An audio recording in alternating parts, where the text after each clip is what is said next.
Bismillahirrahmanirrahim. Assalamualaikum warahmatullahi wabarakatuh. Perkenalkan, nama saya Muhammad Sabri dari Universitas Negeri Makassar dengan NIM 2002 04 502 003, kelas PTE 01 angkatan 2020. Kali ini saya akan membawakan materi saya, di mana materi ini berisikan tentang pengukuran tahanan, pengukuran arus, dan tegangan. Materi ini saya bawakan untuk ulangan tengah semester 2, di mana ulangan ini diberikan oleh dosen pengampu saya, yaitu Ibu Elvira Makmur, SPD, MPD. Baik, yang pertama, pengukuran tahanan. Pengukuran tahanan adalah pengukuran besaran suatu nilai tahanan penghantar dengan satuan ohm. Tahanan yang diukur dalam pemeliharaan generator misalnya adalah besaran nilai tahanan kumparan stator per fase maupun tahanan penghantar kumparan rotor, karena nilai tahanan pada kumparan stator maupun rotor kecil, maka alat ukuran ohmmeter harus mempunyai ukuran dengan ketelitian yang tinggi. Ada beberapa jenis alat ukur ohmmeter yang dapat digunakan, di antaranya multimeter digital, Wheatstone Briggs, dan Kelvin Briggs. Seperti pada pengukuran arus, pengukuran tegangan listrik dengan voltmeter juga memiliki keterbatasan. Tahanan dalam meter Rm membatasi kemampuan batas ukuran tegangan. Menaikkan batas ukuran tegangan dilakukan dengan memasang tahanan seri Rs pada meter dasar. Tahanan seri Rs akan dialiri arus sebesar Is. Arus yang melalui meter Rm sebesar Im. Desain voltmeter. Bila sebuah meter DR Sonval ditambah dengan sebuah tahanan seri yang berfungsi sebagai tahanan pengalih, maka akan mengubah gerakan Sonval menjadi sebuah voltmeter arus searah, seperti yang diperlihatkan pada gambar.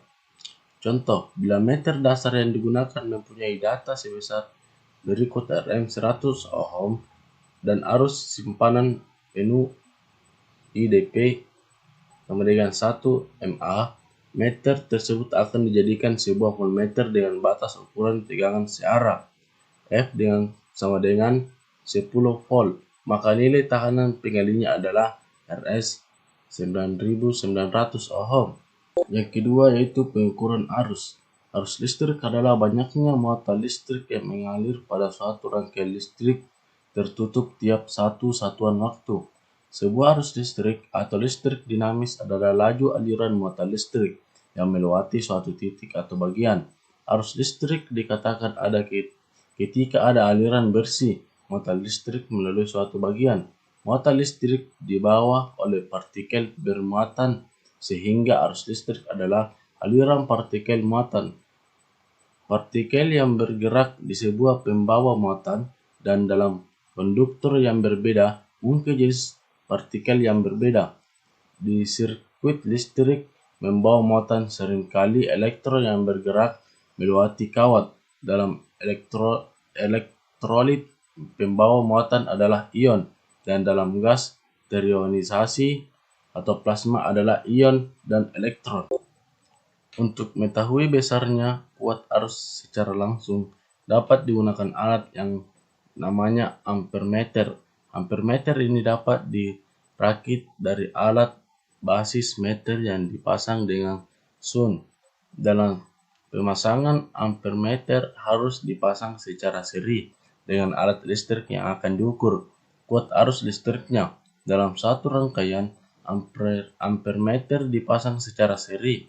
Maksudnya, terminal positif ampermeter dihubungkan ke kutub negatif sumber arus. Adapun terminal negatif ampermeter dihubungkan ke kutub positif sumber arus. Perhatikan gambar A, sedangkan untuk bagian rangkaian tampak seri gambar B. Setelah Anda pasang seperti rangkaian gambar A, maka langkah selanjutnya adalah membaca hasil pengukuran yang terlihat pada ampermeter dengan menggunakan rumus. Yang ketiga yaitu tegangan. Tegangan listrik atau beda potensial adalah tegangan yang bekerja pada elemen atau komponen dari suatu terminal atau kutub ke terminal lainnya yang dapat gerakan motor listrik. Secara matematis, kerja yang dilakukan untuk menggerakkan suatu muatan sebesar 1 ohm dapat diidentifikasi sebagai perubahan energi yang dikeluarkan terhadap perubahan muatan listrik dengan satuan volt. Kemungkinan yang bisa terjadi pada tegangan listrik adalah tegangan jatuh atau tegangan naik. Tegangan jatuh terjadi apabila potensial dipandang dari terminal lebih rendah ke tinggi, dan tegangan naik terjadi apabila potensial dipandang dari terminal lebih tinggi ke terminal lebih rendah. Untuk mengukur tegangan yang jatuh pada kedua titik tertentu pada rangkaian, maka kita membutuhkan alat ukur yang disebut voltmeter. Alat ini biasanya sudah terintegrasi dengan alat yang umum dipakai oleh para ahli servis beragam elektronik yang multimeter atau tester. Karena pada multimeter, selain mengatur tegangan, Anda bisa juga mengatur tekanan dan arus listrik. Yang harus Anda perhatikan pada alat ukur tegangan listrik yaitu ada saklar, pilih, dan multimeter untuk menentukan apabila kita akan mengukur tegangan AC atau DC. Jadi tegangan selektor pada posisi DC, tetapi Anda mengukur tegangan AC. Perhatikan juga angka maksimal tegangan yang ditunjukkan oleh selektor. Jangan Anda mengukur tegangan 220 volt dengan selektor menunjukkan pada angka 50 volt. Yang pasti, dalam melakukan pengukuran tegangan dua titik yang Anda ukur itu haruslah terdapat komponen elektronika yang memiliki tahanan. Karena jika Anda hanya mengukur dua titik yang berhubungan dengan pada kawat, maka bisa dipastikan tegangan yang jatuh adalah 0, mendekati 0 volt.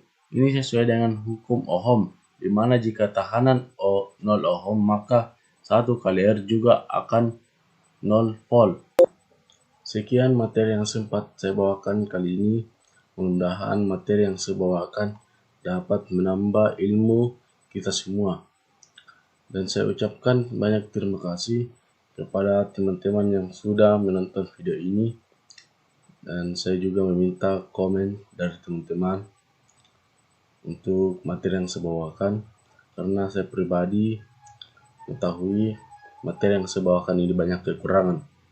Dan saya juga minta maaf apabila materi yang saya bawakan ini banyak kesalahan kata.